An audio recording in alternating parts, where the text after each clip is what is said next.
Dans cette vidéo, nous allons parler sur les dangers spirituels de la masturbation.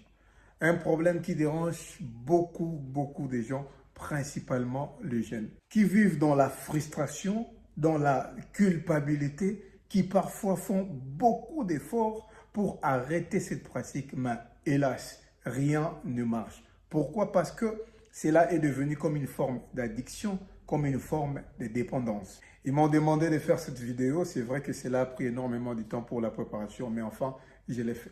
Suis-nous jusqu'à la fin, tu vas comprendre énormément de choses. Avant de commencer, like déjà la vidéo pour permettre à ce que la plateforme le montre aussi à d'autres personnes. Nous allons parler sur 3 points essentiels. Premier point, nous allons prouver à la lumière de la parole de Dieu que la masturbation est un péché. Souvenez-vous, ces mots masturbation n'existent pas dans la Bible. Ce qui fait en sorte que beaucoup disent que c'est une bonne chose, d'autres disent que c'est mauvais. Et nous allons voir tout ça dans la parole de Dieu. Deuxièmement, nous allons parler maintenant des vrais problèmes spirituels de la masturbation. Et puis troisièmement, nous allons parler sur ce qu'on peut faire pour arrêter cette pratique.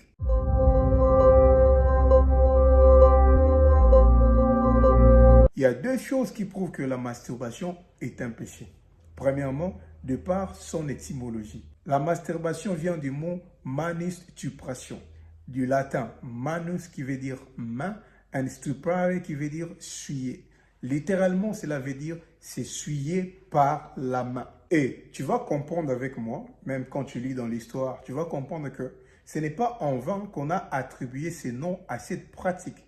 Parce que la masturbation fut longtemps considérée, même dans la société, comme une incapacité à se contrôler, comme un vice moral, une déviation de l'instinct ou une perversion. C'est seulement actuellement que le médecin et certains scientifiques commencent à les normaliser. Deuxièmement, c'est selon la parole de Dieu.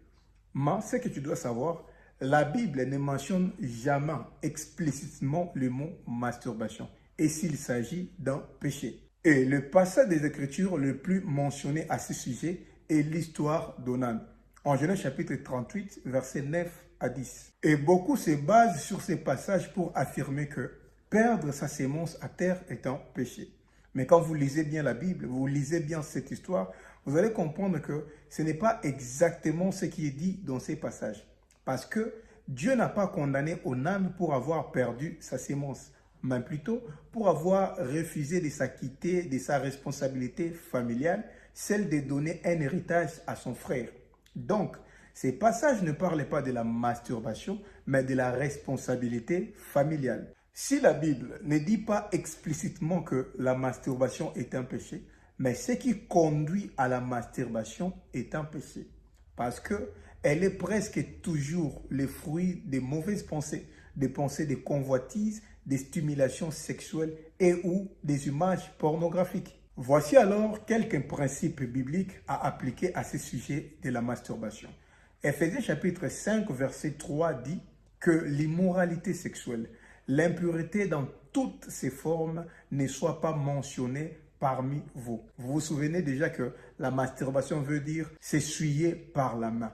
On sous-entend clairement que la masturbation est aussi dans ces passages. 1 Corinthiens chapitre 10, verset 31 dit que vous mangez, que vous buviez ou quoi que vous fassiez, faites tout pour la gloire de Dieu. C'est-à-dire, si vous sentez que ce que vous faites ne glorifie pas Dieu, ou si vous n'êtes pas pleinement convaincu qu'une activité plaise à Dieu, c'est-à-dire il faut y renoncer, parce que ce n'est pas le fruit d'une conviction. Romains chapitre 14, verset 23 dit « Tout ce qui ne provient pas d'une conviction, c'est un péché. » Et si vous vous masturbez et que vous vous culpabilisez, c'est-à-dire que votre conscience vous reproche, c'est un péché parce que ce n'est pas le fruit d'une conviction. 1 Corinthiens chapitre 6, verset 19 à 20 dit « Ne savez-vous pas que votre corps est le temple du Saint-Esprit que vous avez reçu de Dieu, que vous ne vous appartenez plus à vous-même, car vous avez été racheté à un grand prix.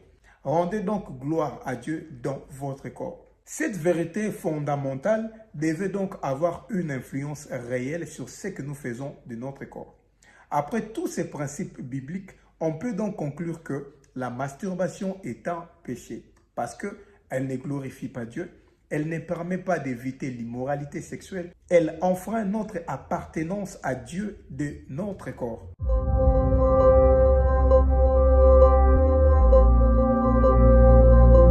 Il y a beaucoup de dangers spirituels sur la masturbation, mais je vais parler rapidement des 4 dangers. Le premier danger, la masturbation détruit notre relation avec Dieu. C'est impossible de se masturber et de garder une bonne relation avec Dieu. Parce que tu auras même du mal pour prier. Tu ne sauras pas. Car pendant que tu veux prier, tu vas sentir une lourdeur. Cette lourdeur qui n'est pas physique, mais qui est spirituelle. Parce que quand tu attristes le Saint-Esprit, tu ne vas pas bien prier. Parce que ce n'est pas toi qui pries, c'est le Saint-Esprit qui nous aide à prier. La Bible dit, nous ne savons même pas ce qui nous convient à demander à Dieu dans nos prières. C'est le Saint-Esprit qui nous aide, qui intercède en notre faveur auprès du Père par des soupirs inexprimables. Alors, quand tu attristes le Saint-Esprit, tu ne sauras jamais bien prier. Tu vas faire les cercles vicieux. Tu essaies de prier, de jeûner, parce que quand nous prions, nous jeûnons, nous grandissons spirituellement. Nous accumulons une puissance dans la prière, ce qui nous permet à faire de miracles, ce qui nous permet que nous puissions voir l'accomplissement de beaucoup de choses que nous demandons à Dieu. Tu peux être malade, tu pries, tu es guéri. Tu peux avoir un problème, tu pries pour cela, les problèmes se décomptent. Mais quand tu n'as pas une bonne relation avec Dieu, tu auras du mal pour faire tout ça. Parfois, qu'est-ce que le diable fait? Tu pries, tu jeûnes, tu accumules une puissance dans la prière. Mais après un certain moment, tu te masturbes, tu perds tout, tu recommences encore à zéro. Quand tu demandes pardon à Dieu, Dieu nous pardonne toujours. Mais simplement, c'est toi qui vas commencer à régresser. Je donne toujours cette image. Vous avez 2 personnes qui partent à la même direction. L'autre n'a pas une crevaison des pneus. Il file tout droit vers la direction. Mais l'autre, à chaque 2 minutes, il a une crevaison. À chaque 10 minutes, il y a une crevaison. C'est vrai que l'autre qui n'a pas de crevaison va arriver rapidement à la destination. Mais celui qui a toujours des crevaisons de pneus, le temps pour lui de s'arrêter, de changer les pneus, il aura un retard. C'est comme ça, parfois, nous avons un grand retard dans notre vie. Pourquoi? Parce que nous n'arrivons pas à nous contenir, à garder une bonne relation avec Dieu, ce qui va nous permettre de grandir spirituellement et accéder à certaines choses. La Bible dit, tant que l'héritier est encore enfant, ne diffère en rien d'un esclave. Parce que le papa ne peut pas léguer son entreprise à un enfant de 3 ans, un enfant de 5 ans. Il faut qu'il grandisse encore. Alors, ce qui nous bloque dans notre processus de croissance spirituelle, c'est le péché. Tu as une grande destinée. Tu dois accéder à cette destinée. Mais la vie de péché va entraver ces processus pour que tu puisses arriver là où Dieu veut que tu puisses arriver. La première des choses, la masturbation dégrade notre relation avec Dieu. Le deuxième danger, c'est que tu vas vivre dans la culpabilité. Tu n'auras pas la paix intérieure parce que le péché, la masturbation a un côté attrayant, a un côté attirant. Elle va te montrer le côté plaisir, mais elle va te garder le côté amer. Ce qui fait en sorte qu'avant de faire cette pratique, tu as une illusion dans ta tête. Tu te dis, j'aurai beaucoup de plaisir. Mais après l'acte, tu te culpabilises. Pourquoi? Parce que comprenez qu'il y a 3 manières de pécher selon la Bible. La première manière de pécher, c'est pécher contre Dieu. Là, tu vas le voir dans 2 Samuel chapitre 12, verset 13. Deuxième manière de pécher, c'est pécher contre son frère. Là, tu vas le voir dans Matthieu chapitre 18, verset 21. Et la troisième manière de pécher, où se situe la masturbation, c'est pécher contre son propre corps. On a vu déjà le verset, c'est dans 1 Corinthiens chapitre 6, verset 18. Pécher contre son propre corps. Quand tu te masturbes, tu pêches contre ton propre corps. Et le problème, c'est que tu peux pécher contre Dieu et oublier. Tu dis à Dieu, si tu me bénis, j'ai fait un vœu, je vais aider les orphelins, je vais soutenir ton œuvre, soutenir les serviteurs de Dieu, etc. Dieu te bénit et tu oublies tout ça. Tu pêches contre Dieu et tu oublies. Tu peux pécher contre ton frère et oublier. Tu lui dis des paroles choquantes, tu les blesses et parfois, toi-même, tu ne te rends même pas compte que tu l'as blessé. Tu peux les blesser et oublier. Mais quand tu pêches contre ton propre corps, ça, tu n'oublies jamais. Parce que là, tu auras comme l'impression que toi-même, tu es devenu péché. Tu vas te sentir trop mal, trop sale. Et cela va entraver beaucoup de choses dans ta prière. Cela va changer ton adoration en confession. Oh Dieu, je te loue, je te lève, tu es saint. Tu écoutes une voix dans ta tête qui te dit, si Dieu est saint. Et toi, aventurier. Là, tu chantes directement. Oh Dieu, pardonne-moi, je ne suis pas digne. Et tu vas rater beaucoup des bénéfices qui sont liés à l'adoration. Au lieu de glorifier Dieu, au lieu de prier profondément, tu passeras beaucoup d'heures pour te repentir. Troisième danger, tu vas perdre la confiance en toi. Ouais, tu auras comme l'impression que tu n'es pas bon, tu es mauvais, tu es une mauvaise personne, tu n'es pas bon pour Dieu, tu n'es pas résistant face à la masturbation, car elle conduit toujours à une dépendance. Dépendance de cette pratique, dépendance des mauvaises pensées, des pensées souillées, dépendance à la pornographie. Et tout ça pousse beaucoup de gens à se haïr eux-mêmes. Oui, beaucoup de gens finissent par se haïr eux-mêmes parce qu'ils trouvent qu'ils ne sont pas bons pour Dieu. Parce que beaucoup trouvent qu'ils ont du mal à se gérer. Ils ont du mal à contrôler leurs pulsions sexuelles. Ils font irrésistiblement cette pratique pendant qu'au fond d'eux, eux-mêmes désapprouvent cela. Il se dit que c'est une mauvaise chose, je dois arrêter ça. Il prend une bonne résolution, que ça, je dois l'arrêter. Mais après un certain moment, il se retrouve en train de le faire et après, il perd confiance en lui. Et le quatrième danger, c'est qui est aussi très compliqué, ce qui dérange énormément de gens actuellement. La masturbation conduit au phénomène femme et mari de nuit. Il y a beaucoup de gens aujourd'hui qui souffrent de ces phénomènes. Un phénomène qui détruit la vie de beaucoup de gens. Les relations amoureuses de beaucoup de gens, les mariages, les couples. Et beaucoup de gens aujourd'hui, ils pleurent. La journée, il a des problèmes. Alors, il ne sait pas que dans la nuit, il a des problèmes de femme ou de mari de nuit. Ce n'est pas en vain que la Bible nous dit « Ne donnez pas accès au diable ». Parce que le diable ne peut jamais entrer dans ta vie si toi-même tu ne lui donnes pas l'accès.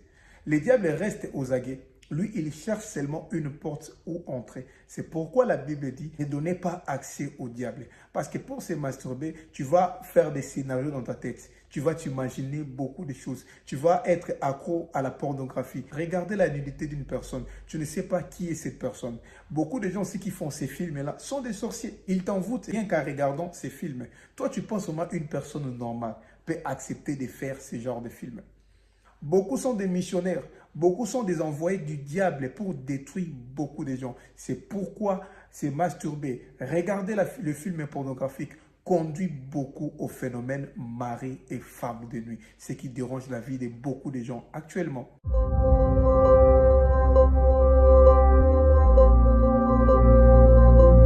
Alors, qu'est-ce qu'il faut faire? Si je dois vous dire la vérité, il n'y a pas une solution miracle. C'est la raison pour laquelle beaucoup de gens se battent avec cette pratique. Ils se disent, voilà, je vais laisser la masturbation. Mais ils font toujours la même chose des années et des années. Parce qu'ils attendent une solution miracle. Malheureusement, cette solution-là n'existe pas. Il y a seulement une chose qui peut vous aider. On peut tout dire, mais si vous ne faites pas ça, malheureusement, rien ne va changer. Ce n'est pas quelque chose à faire en un seul jour, mais c'est tout un processus. C'est comme les jardins. Tu ne peux jamais dire que je vais arroser mon jardin une fois pour toute l'année. C'est impossible. Tu dois prendre soin de ton jardin quotidiennement, chaque jour, l'arroser, essaye d'enlever les mauvaises herbes. Parce que si tu ne les fais pas, tu les fais aujourd'hui. Après 6 mois, tu ne les fais pas. Quand tu seras de retour, tu verras qu'il y aura des mauvaises herbes qui vont commencer à pousser dans ton champ. C'est comme ça aussi avec toi. Si tu ne fais pas ce que je te dis quotidiennement, tu ne les suis pas à la lettre, tu vas toujours revenir sur ça.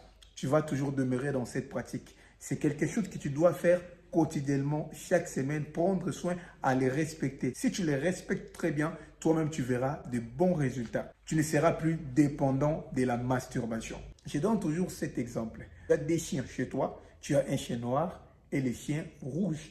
Si chaque jour, tu ne fais que nourrir les chiens rouges et les chiens noirs restent affamés, les jours où il y aura une attaque, les chiens qui vont réagir, c'est les chiens qui mangent chaque jour.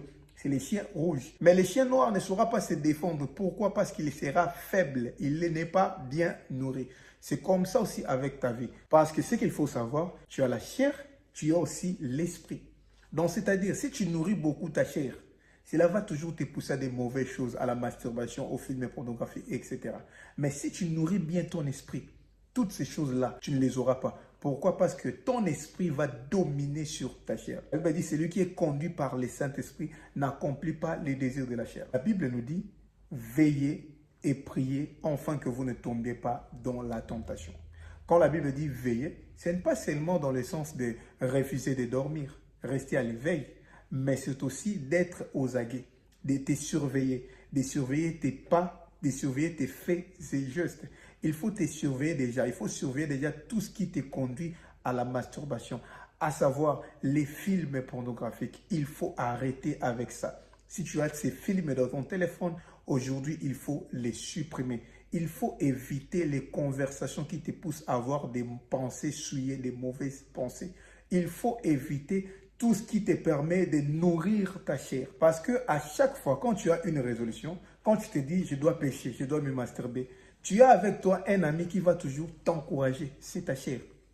C'est la raison pour laquelle il faut faire attention avec ta chair. Il ne faut pas bien les nourrir. Mais ton esprit maintenant va t'aider à dominer sur ta chair s'il est bien nourri. C'est pourquoi tu dois bien nourrir ton esprit. La prière fait partie des choses qui nourrissent notre esprit. Celui qui prie quotidiennement, celui qui a une bonne vie de prière, il sera fort spirituellement et ça sera difficile pour lui de tomber dans cette pratique. Alors, comment tu peux surveiller ta chair? Il faut que tu surveilles tout ce qui la nourrit. Premièrement, comme on a dit tantôt, les films pornographiques. Il faut éviter les conversations qui ont trait à l'érotisme, les personnes qui te parlent toujours du sexe. Il faut éviter la musique profane. Ce n'est pas en vain qu'on vous dit qu'il faut arrêter avec la musique profane. Sans que tu te rendes compte, cette musique laisse des traces dans ton âme. Il n'était jamais arrivé d'écouter une musique et la musique te pousse à prier. La musique change directement l'atmosphère de ta maison. Ça te pousse à adorer Dieu. Pourquoi? Parce que la musique stimule quelque chose au niveau de ton âme et cela affecte ton esprit et cela te pousse à prier. Il en est aussi de même pour la musique profane. Sans que tu te rendes compte, ça laisse des traces au niveau de ton âme. Et quand tu vas rentrer, tu écoutes la musique qui ne glorifie pas Dieu, tu écoutes des choses bizarres, tu parles avec des personnes bizarres et sans que tu te rendes compte, quand tu vas rentrer le soir, tu auras déjà une tendance tournée vers cette pratique. Mais alors, quand tu t'es habitué à écouter la musique de Dieu, quand tu t'es habitué à écouter la musique qui te nourrit spirituellement, qui te pousse à adorer, qui te pousse à prier, même si tu ne pries pas sur les champs, même si tu es au travail, tu es en cours de route. Mais quand tu vas rentrer le soir, tu auras tendance à prier parce que ton âme sera nourrie spirituellement, sera nourrie des bonnes choses et cela va te pousser à prier. Tu n'auras même pas de pensées souillées puisque ton esprit va dominer sur ta chair. Mais si chaque jour tu ne fais que nourrir ta chair, tu parles avec les gens, tu écoutes que les informations du monde, la musique du monde. Pendant ta journée, tu n'écoutes rien, tu ne fais rien qui te nourrit spirituellement. En tout cas, tu finiras toujours par tomber. Mais il faut avoir cette habitude de jeûner plus souvent, de décréter un service de jeûne personnel plus souvent, de beaucoup méditer la parole de Dieu, de beaucoup prier. Et toutes ces choses-là vont te nourrir spirituellement. Et c'est seulement ça qui peut te permettre d'éviter cette pratique. Parce que je vous ai donné l'exemple de ces deux chiens. Donc, ces chiens noirs, même si vous les motivez, même si vous lui dites, non, il faut te battre, lève-toi, va te battre. Et étant donné qu'il n'est pas bien nourri, il ne saura jamais se défendre. C'est comme ça aussi avec ton esprit. Tu peux avoir la volonté d'arrêter cette pratique. Tu peux te dire, non, c'est une mauvaise chose, je dois arrêter. Aussi longtemps que ta chair sera bien nourrie que ton esprit, tu finiras toujours par tomber. Fais d'abord cet exercice. Essaye de bien nourrir ton esprit pendant un mois. Lis plus souvent la parole de Dieu. Décrète un service de jeûne pendant 6 mois, même chaque semaine. Essaye d'arranger tes programmes de prière. Suis-les vraiment à la lettre et tu vas voir s'il n'y aura pas une différence. Que Dieu vous bénisse. Partagez la vidéo avec les amis, partagez dans les groupes. Je sais que cela va aider énormément de gens. Et laisse-nous un commentaire gentil par rapport à cette vidéo et propose-nous si on peut prochainement parler de quel sujet. Que Dieu vous bénisse. On se voit à la prochaine vidéo.